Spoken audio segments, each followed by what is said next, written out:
Hey everyone, welcome to Pai's Kitchen. Today I want to give you a homemade gift idea that you can use for Valentine's Day, which is coming up, or it could be for a birthday or really any celebration you want. We are going to make fortune cookies.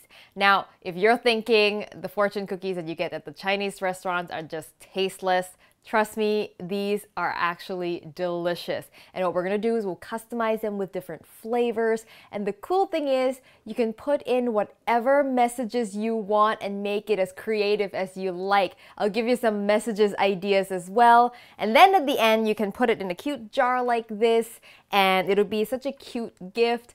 And this is actually really inexpensive to make. So if you're on a budget, this will be a perfect gift idea. So let's get started.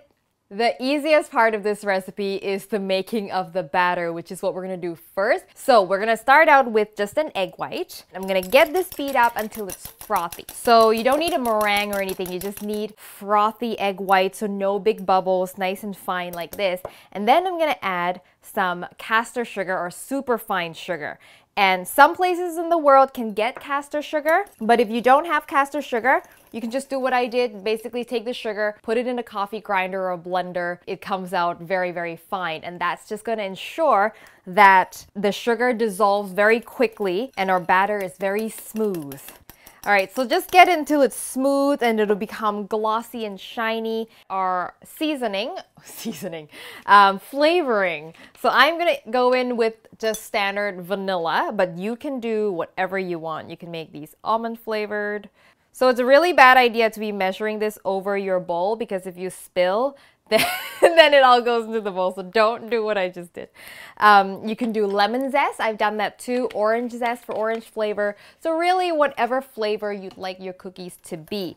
A little pinch of salt, there's always salt in desserts, just a little pinch. Give that a quick mix.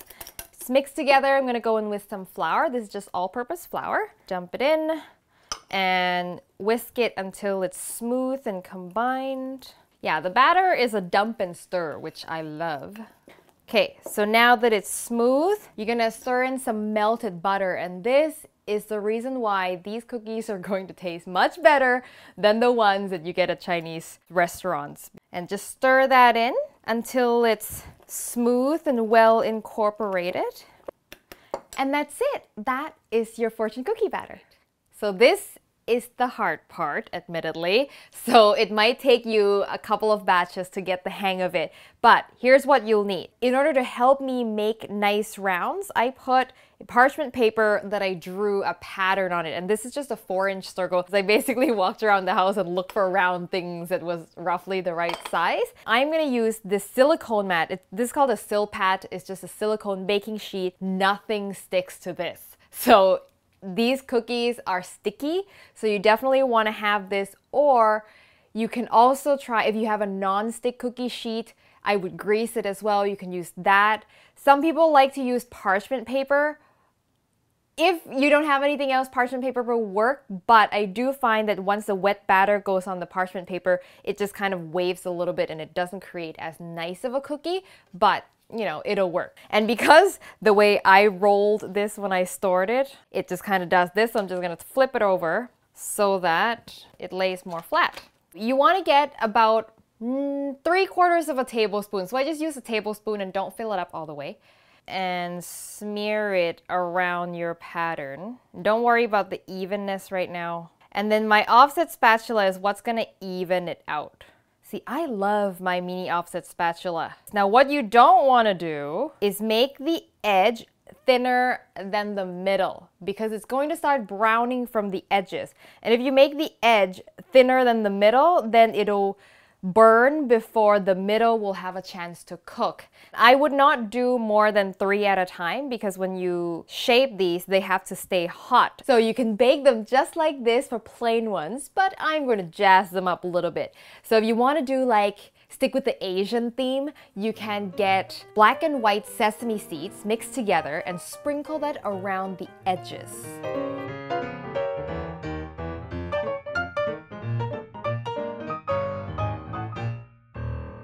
I'm telling you, I gave you a recipe that makes only 10 pieces. I mean, you can feel free to double the recipe, but by the time I'm at the 10th piece, I'm like, okay, I'm glad this is over. Because it is definitely a labor of love. But that's the whole point. If you're going to home make something, it's gotta be, you know, involve a little bit of effort. Okay, so these are going in to a 350-degree oven for about 8 to 10 minutes. Again, the first batch will tell you how you need to adjust afterwards. Nice. Woo. Okay, this is actually my first time doing this in this oven, so I'm, you know, adjusting as we go. So this one, see, what you want is for the browning to happen around the edges and a little bit into the center. What am I doing? Oh, Fortune! Quick, quick, quick. This one says, a surprise awaits in the hallway closet. Ooh. And then you go and hide something in the hallway closet, of course. Fold it over, and then you take that and fold it on a mug or a cup or something, and then let it cool in a muffin tin so it holds its shape. You've won a dinner for two at your restaurant of choice. See, it could be like a prize announcement. Okay, grab it. This will be hot, by the way. If you want to wear some kitchen gloves or latex gloves, that might help, but I'm good with that. So this one, this is a great example, actually. I'm glad it turned out this way. I want it to brown a little bit more. So I'm gonna stick this into the oven, and that's something you can do if you find that, okay, your oven has hot spots and these two are done, but that's not ready. Just stick it in the oven. They don't all need to come out at the same time. And it could be that this batter was just a little thicker than the other two, so it's gonna take a little longer. So, couple more minutes. But see how it's nice and brown in the center. Let's see, this one says, the time is right for a relaxing massage. Ooh. And the idea is then you go and give them a massage, or you just buy them a gift certificate to a massage parlor, whatever you want. Here we go, and fold. And I find there's usually a pretty side and a not so pretty side sometimes when you fold these things. As long as you have one pretty side, you're good to go. So the cookies are going to crisp as they cool. However, if after they're completely cool and they're still not crispy, which could happen for a couple of reasons. One, your batter's too thick, which usually it's the center that's not crispy. Or the oven was too hot and so it browned on the outside too quickly and it didn't have time to dry out. So if that happens, don't panic. You can put them back in the oven, 275, for about 7 to 10 minutes, and that'll dry it up. And at 275, they won't brown any further. They will unfold when you heat them up again, so you just have to reform them when they come out. So I'm gonna finish my cookie jar here. Make sure you line the cookie jar with, you know, some padding like I've done here. And I just got that at, you know, the dollar store or whatever, because they are pretty fragile. Yay, look how cute they are. If you get one of these, you almost don't care what's inside. Just cuteness value alone takes the cake. Ooh. Ah.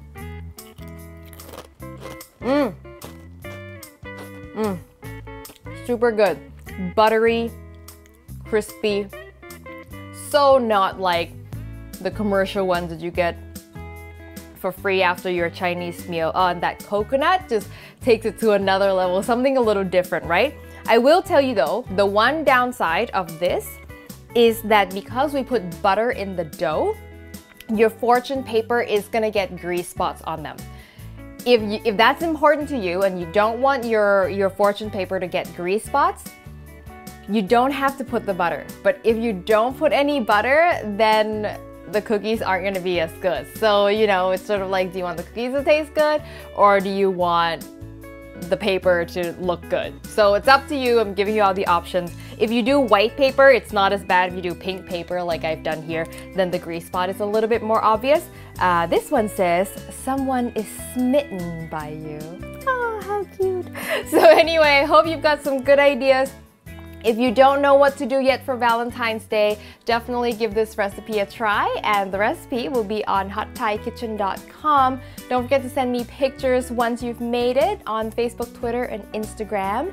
Subscribe to the show so you never miss an episode, and I will see you next time for your next delicious adventure. The easiest part of this is making the batter, which is what I'm gonna